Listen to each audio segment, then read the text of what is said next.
Thank you, Paul. Our chair is a very clever man. He instructs the panelists that they have only 10 minutes, but then he sees fit to comment 3 minutes on each of the panelists. So, in fact, he has the time that we were originally allotted. But privilege of the chair. I had actually a number of what I thought were amusing anecdotes to share with you at the outset, but I'm going to save those for the end if I have time, and jump right into the meat of the presentation, which begins really with my observation that some 8 years ago, my then CNS colleague Charles Ferguson and I published a book called The Four Faces of Nuclear Terrorism, in which we identified as those four faces or facets attacks on or sabotage of nuclear facilities, dispersal of radioactive material by means of conventional explosives or other means, theft or purchase of fissile material, most likely highly enriched uranium, leading to the fabrication and detonation of a crude nuclear weapon, and theft and detonation of an intact nuclear weapon, that is from the arsenal of a nuclear weapons possessor. The first two classes of nuclear terrorism would not, under most circumstances, lead to massive loss of life, although they would produce great economic and social disruption. The second two categories, while less likely to occur, entail much greater consequences and are appropriately thought of as involving weapons of mass destruction or catastrophic terrorism. That being said, I would argue that none of these four kinds of terrorism are apt to entail an existential threat. That is, they're not really going to threaten the end of civilization as we know it. Since publishing the book, however, and this will be responsive to a point that our chair has already alluded to, I became attentive to a fifth face or facet of nuclear terrorism that is rarely discussed, but could be far more dangerous than the first four varieties, even though it does not require the actual acquisition or use by a terrorist of fissile material and would not require the assistance of a state sponsor. Rather, it suggests the potential for terrorists to precipitate a nuclear exchange among nuclear weapons possessors by means of deception or spoofing. And there are many varieties that one can contemplate, some which are relevant in particular to South Asia. But I want to cite an actual historical episode which I think gives you a sense of what could happen in the future. And that episode involved a launch of a scientific sounding rocket in 1995 off the coast of Norway that led the Russian early warning system to conclude initially that Russia was under nuclear attack. This was not totally unreasonable as a conclusion, as the particular rocket in question resembled a submarine-launched ballistic missile in several important characteristics, including its size and the fact that it had two stages similar to the Trident I. Fortunately, in this instance, only a single sounding rocket was launched, but one can well imagine what might have happened had non-state actors purchased a dozen such readily available and relatively inexpensive rockets and launched them simultaneously. You can apply this scenario to a variety of regions, almost all regions for that matter. I also would be remiss if I did not mention the potential for non-state actors to employ cyber tools to exploit weaknesses in nuclear weapons command and control networks or in nuclear power facility controls. And again, if I had more time, I would be more specific, citing a number of instances involving threats to particularly sea-launched command and control networks. But I do want to take just a moment to talk about the potential for malicious cyber attacks on nuclear power facilities, because I believe that threat is growing and has not really yet received the attention that it deserves.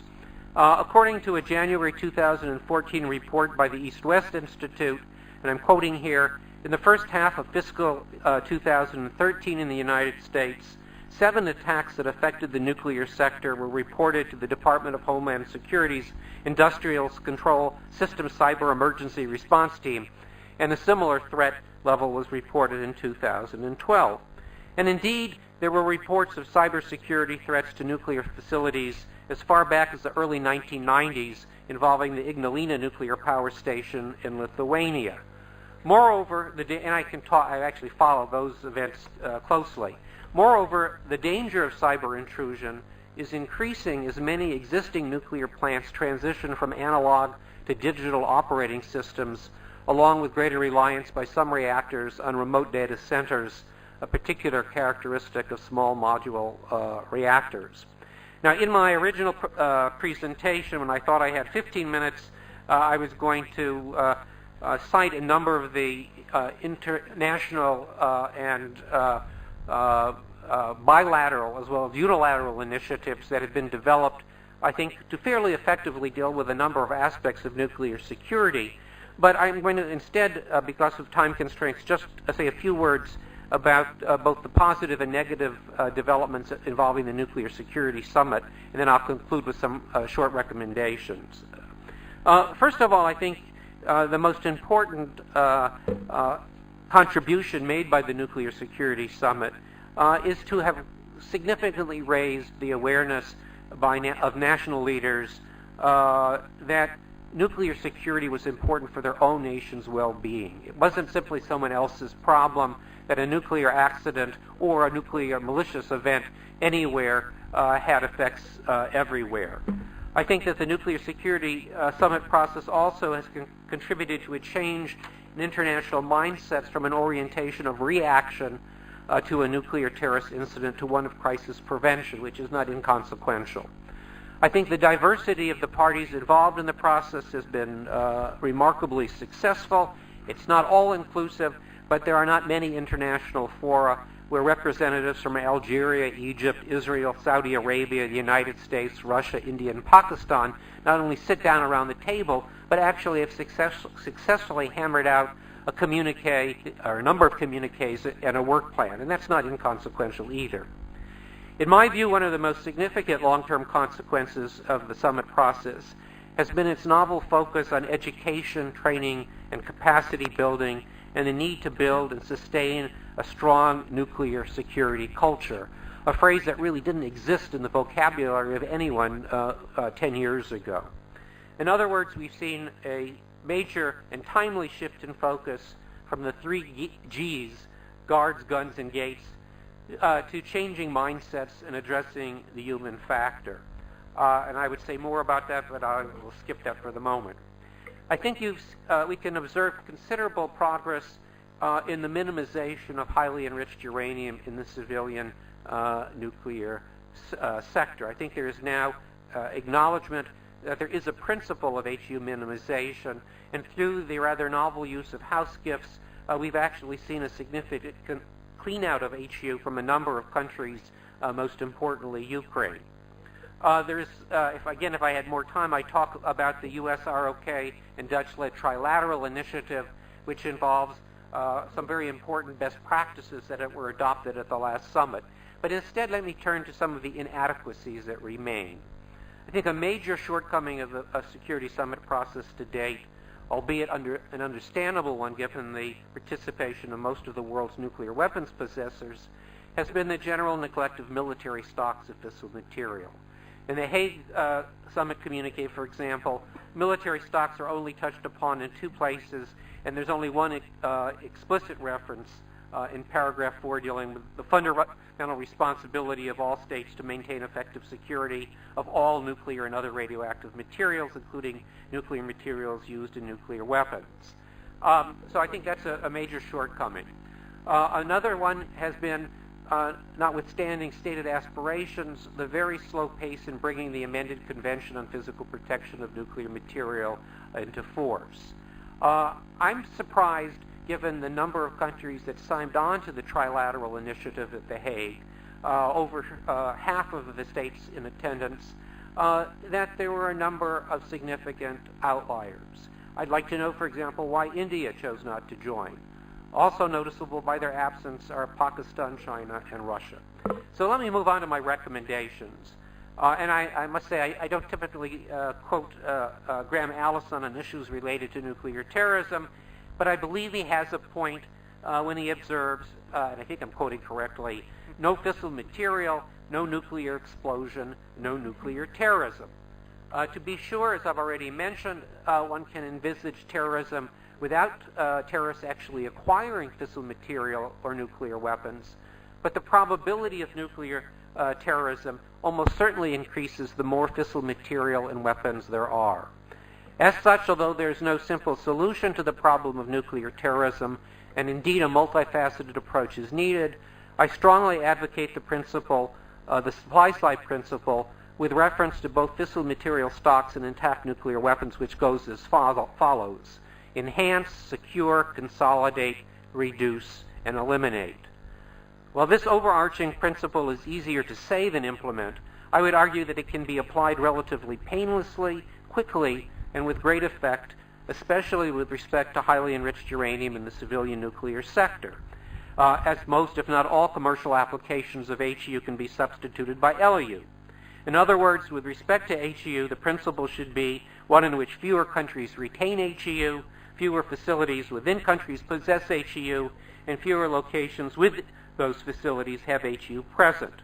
A much greater effort also is needed internationally to reduce the use of HEU in propulsion reactors, including icebreakers and naval reactors. And again, if we had more time, one of my favorite themes, because it is related to nuclear weapons-free zones, is what I would call an HEU-free zone, which I believe could be applied to a number of regions. I also think it's tremendously important for much greater emphasis to be given internationally, and this applies as much to the developed world as the developing world, to prosecute violations related to fissile material security and exports. Regrettably, today, in most countries, there are greater penalties for driving under the influence of alcohol than for driving with illicit nuclear contraband, and that's not a joke.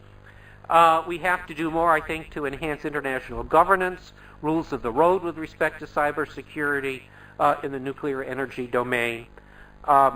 I think what is sorely needed is enhanced international governance in this sensitive sector, and the development of rules of the road in both peacetime and during hostilities. So let me turn to my conclusions. And I can do this in 2 minutes. Having rehashed a number of issues that are familiar, I think, to many of you, let me conclude my prepared remarks by flagging a nuclear danger that I only became aware of recently. Although technically it doesn't fit under the heading of nuclear terrorism, it shares some important characteristics and I believe merits close consideration. The danger I have in mind involves the potential development, deployment, and use of radiological dispersal devices by a state actor. Not a non-state actor, but a state actor, most probably North Korea. Although dirty bombs usually are associated with non-state actors, there is at least circumstantial evidence to suggest that North Korea also is interested in this poor man's nuclear device. What my CNS colleague Jeffrey Lewis and I found out while we were researching the subject is that in fact many, if not all, current nuclear weapons possessors also seriously explored radiological dispersal devices, including the United States and the UK during the Second World War, the Soviet Union in the 1950s. Iraq also invested heavily in this development, and Israel has feared that Iran may be pursuing a similar course, and perhaps Bruno can tell us if France also went down that route, and maybe my Indian and Pakistani colleagues around the room can say something as well. Given this relatively unknown dimension of nuclear-related weapons research and development, and its overlap with one facet of nuclear terrorism, I believe it may now be time to dust off a long-forgotten, but perhaps still relevant draft treaty on radiological warfare negotiated by the United States and the Soviet Union in the late 1970s and submitted to the CD in 1979, where it languished ever since. Although I have little faith that the CD will soon turn its attention to that draft treaty or any other topic, I do believe the new P5 process, and perhaps also the P5 plus process involving India and Pakistan, might usefully examine the U.S.-Soviet draft treaty to see if one might forge consensus on a nuclear disarmament and terrorism measure among at least most of its current nuclear weapons possessors. And I don't think the chair is going to allow me even to tell you one anecdote. So I apologize to the one. Okay. And I apologize for that, but